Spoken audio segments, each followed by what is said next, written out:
Welcome to the Leaders in Payments podcast, where we talk to C-level leaders from across the payments landscape. We'll be discussing the products and services that impact the payment space today, as well as trends and predictions for the future of payments. We will also hear stories from our guests about their journeys to the top. Hello, everyone, and welcome to the Leaders in Payments podcast. I'm your host, Greg Myers, and today's special guests are Jonathan Silver, the CEO of Engage People, and Len Covello, the Chief Technology Officer of Engage People. So, Jonathan, Len, welcome to the show. Hey, Greg. Thanks for having us, and happy to be here. Great to be here, Greg. Jonathan, I'm going to lead off with you, but Len, feel free to jump in. Jonathan, you were on the show a couple of years ago, so maybe remind our audience about Engage People's technology and sort of how your loyalty network works. Sure. As we discussed a couple of years ago, and all we've really done over the last couple of years is continue to expand and grow out our network. And so we have a vision of enabling members in loyalty programs to use their points as a form of payment at checkout.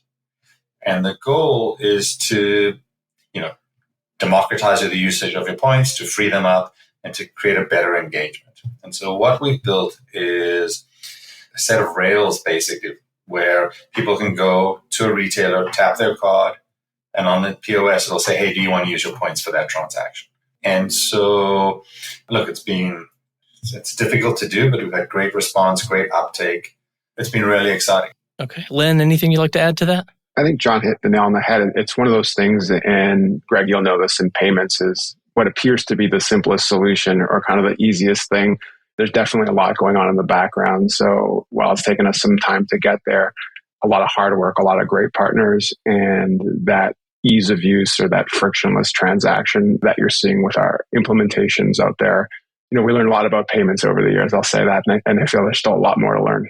Okay, great. So, Jonathan, back over to you. So, what is the business case for Pay with Points as a payment option? So, there are three constituents in the Pay with Points network. There is the loyalty program, there's the member of the program, and then the partner or the retailer that's accepting the points as a form of payment. And so, there's a different value proposition for each three of those constituents. For the member, it is very much around driving a better member experience and getting better value for their points. So that drives a higher engagement score, higher utilization. In our credit card program, we see an increase in the spend on the card from the members who use Pay with Points and an increase in retention. So there's a really good member benefit.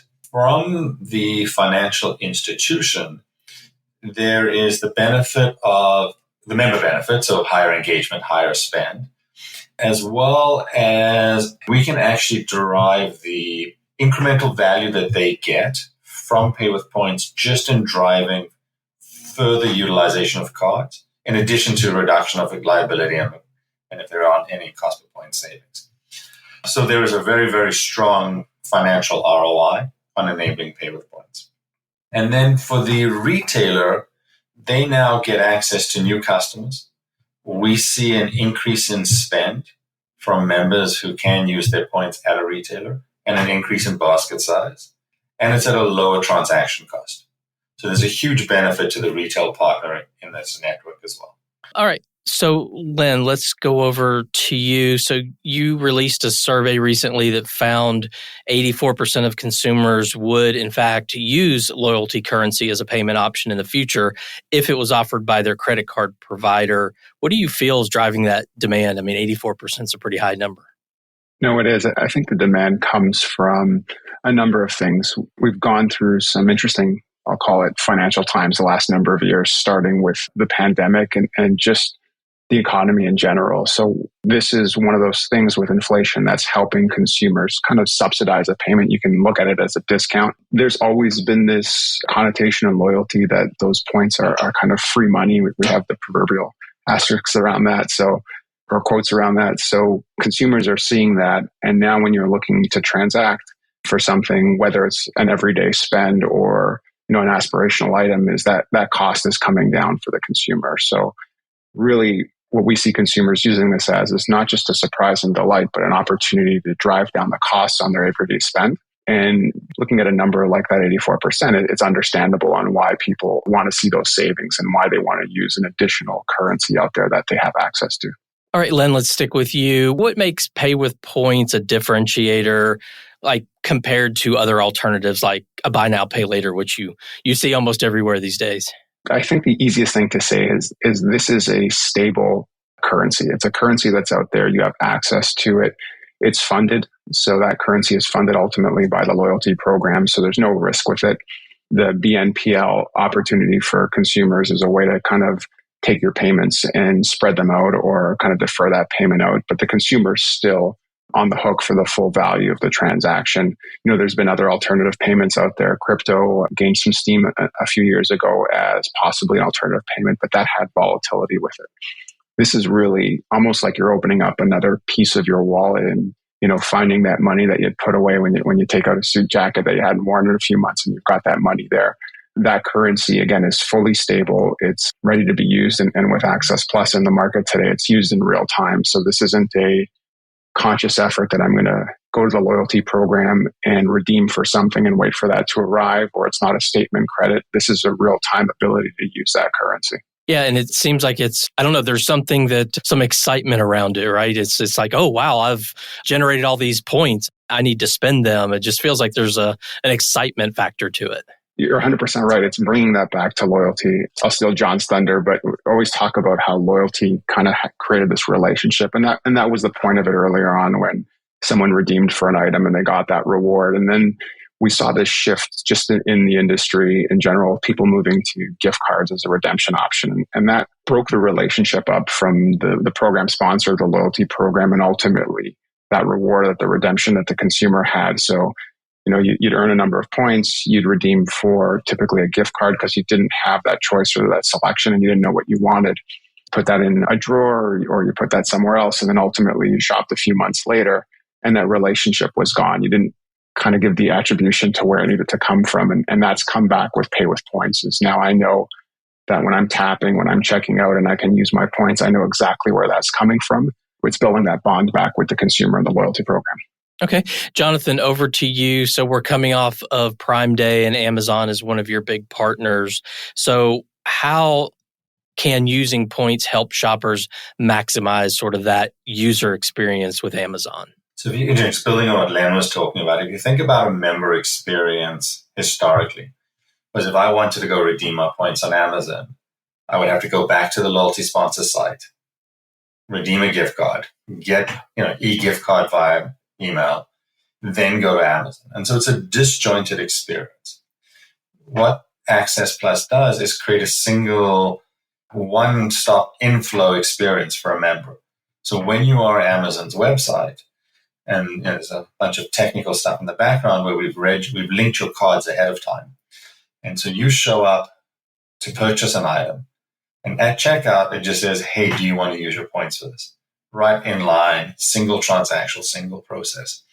And so when we think about a member uptake, we are seeing approximately 1 in 4 members of a loyalty program redeem on Pay with Points on an average of 3.9 times a year. So it's a huge impact and a huge amount of engagement and member utilization. And so then when Amazon runs its Prime Days, they have this huge spike in sales. And we see, I can't really share the data, but it's north of 6-7 times increase for those days of point utilization. And what we do see, and we're still doing a lot of research on this and getting feedback, but what we get anecdotally from members is they're waiting. And Prime Day happens, and now they're getting an incremental benefit. They're going, hey, I'm getting the savings on Prime Day, plus I'm getting it even either for free or further reduced. And so people are waiting for it. And so what we like is the convergence of the largest e-commerce retailer in the world is driving consumer behavior. And our members are jumping on board and actually enhancing that experience. Look, it's been unbelievable from member utilization. Hopefully it's great for Amazon, but we also know for our financial institution partners, they get as excited as everyone else about seeing the engagement and the utilization during those days. Sure. So I guess the days of having loyalty points, and then you have to go to this third-party website and you get to choose from travel and all these different options. And I guess those days are kind of gone now, right? It's more instant gratification, and it's the ability to use points on what you're buying today as opposed to sort of leaving the retailer's site to go to this other marketplace or whatever. I assume those days are pretty much gone. They're going. They're not gone yet.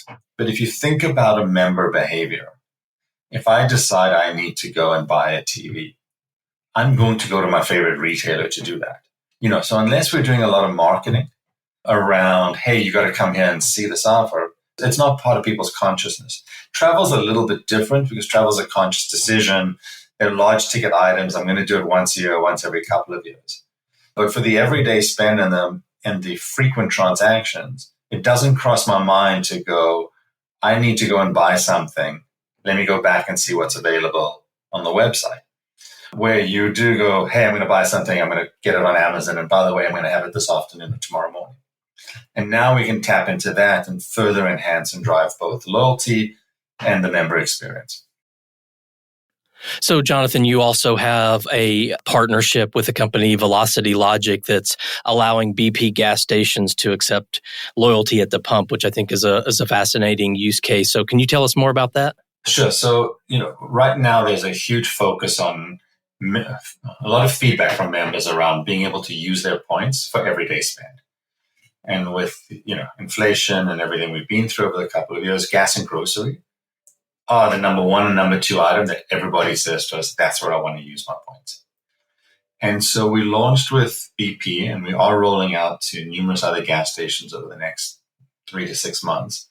But the idea was allowing you to use your points to get a reduction in the price per gallon. And so a member would go out, they would insert their credit card to pay, and it would say to you, for X number of points, do you want to save 50 cents a gallon? Member said yes. And we actually rolled back the price at the pump. And the response has been phenomenal. We are getting a massive uptake on the offer.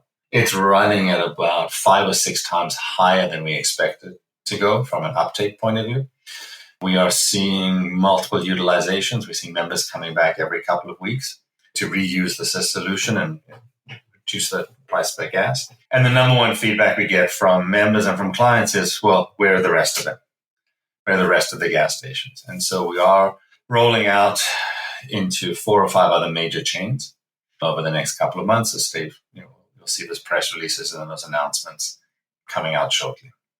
All right. Well, this question is for both of you, but Len, let's start with you. What other opportunities are you seeing in the retail space? I think it's the integration of the pay with points into the broader kind of strategy for the retailers themselves. So one of the things that's really important to us when we're talking about the implementation of this is trying to understand the broader strategy for that specific retailer and then the loyalty program as well, because you don't want this to be disjointed. So once a consumer has an account with a specific retailer, our APIs can service up your points balance. They can service up that redemption piece. So now, as a consumer, if I'm in a mobile app or I'm on the website, think about as you're scrolling through and you're searching for items, being able to show the value or the discount you have directly while looking at that product. So we talked about the TV during this call. If you're looking for a TV, we can show that discounted in real time for the consumer. So I still think there's a tremendous amount of opportunity on the marketing side and ultimately the consumer experience here. I think the payments piece is obviously the fundamental rails to make this magic happen. But exposing this to the retailers, we're excited to see what they'll do with it and what their UI and UX teams will do with this overall experience. Okay. Jonathan, in that same kind of vein, we talked about Amazon, obviously, so e-commerce, and then you talked about gas stations and everyday spend. What other kind of retail environments, are you seeing that are really, starting to adopt this?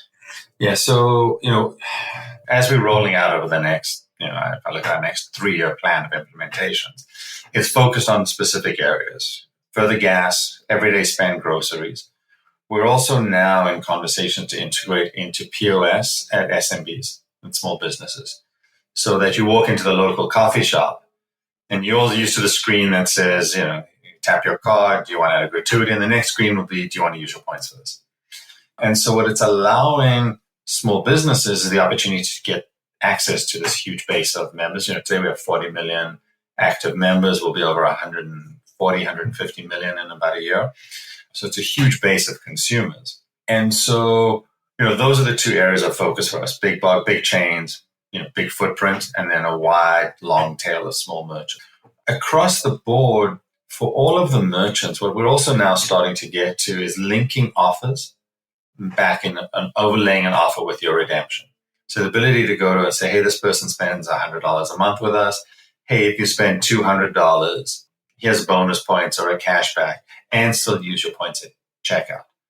And so it's becoming very much a full circle way of the 360 view of how do I drive more engagement? How do I get members utilizing my location versus my competitor and driving better value for everybody along the way? Beneficiary of this, beyond the financial institution and the retailer, is the member who's getting a lot more value for their points and for their loyalty. All right. So, Len, over to you. So where have you found the most success in terms of implementing your strategy and fostering adoption? I'll go back to what I mentioned around, the brands or the retailers that are really focused on the best way to use this, that experience. We talked about BP. It's a really elegant experience. I tap, I've got that offer coming to me in real time, and I can use it accordingly. People have tried pay with points in different iterations in the past, and there's been friction to this. It's been a post-transaction decision where you'll get a message, SMS text on your phone. Do you want to use points? Yes, no. Or consciously going in and looking at your transactions and applying your points later on. So it's really the consumer experience where we see the best adoption and the best implementations of this. And it's great the partners we've been able to work with, some of the biggest brands in the world, are coming to the table. And they're coming to the table not with a let's implement this and see how this goes. It's a broader strategy of how they want this to be successful. So I would say, again, really focusing not just on using those points, but how you're going to use those points as part of the transaction is where we see just fantastic adoption and great implementation. Okay, so this question is for both of you, but Len, let's just stick with you. Where do you see this heading in, say, the next 2 to 3 years? Where's this loyalty space headed?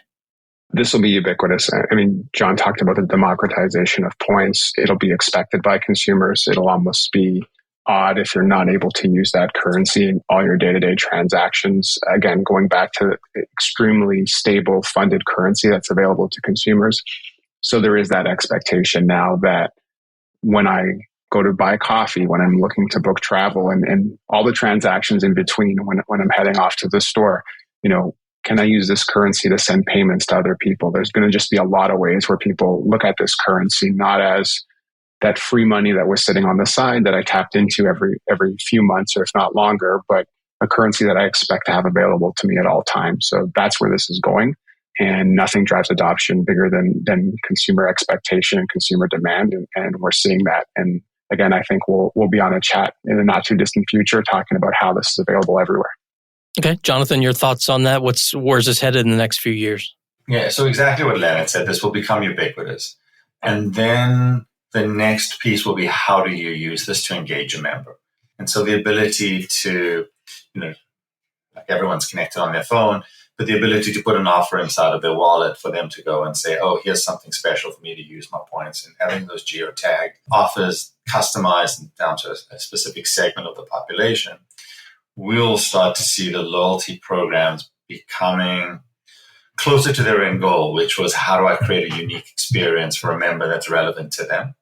And the tools, with the ubiquity of the using your points as a form of payment and overlaying that with an offer will actually allow us to get to that original vision, which was, I'm going to make this part of your everyday life. And so you're going to become so intertwined with my loyalty program, you're never going anywhere else. So, Len, question for you. How will loyalty points continue to impact payments?